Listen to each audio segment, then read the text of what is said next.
Dans WebDeb, il y a deux façons de travailler un texte. La première consiste à repérer et encoder les citations les plus intéressantes. On va tirer du texte ce que les acteurs disent. Mais il s'agit alors d'une analyse en vrac. Se limiter à cela ne permet pas de montrer la structure du texte et le raisonnement de l'auteur. Or, il est aussi possible sur WebDeb de faire apparaître les arguments et de les lier entre eux.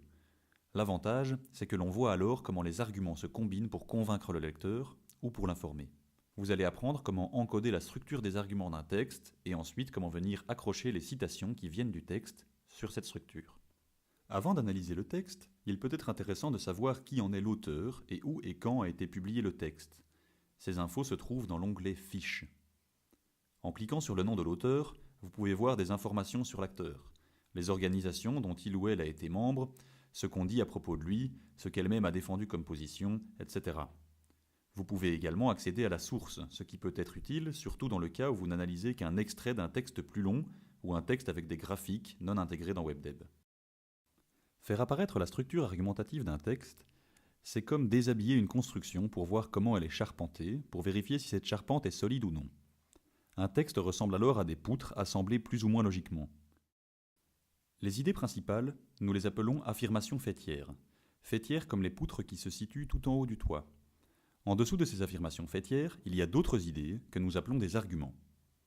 Ce graphique montre une affirmation faîtière soutenue par trois arguments principaux, à leur tour soutenus par des sous-arguments, et ainsi de suite jusqu'à parfois 4 ou 5 niveaux d'argumentation.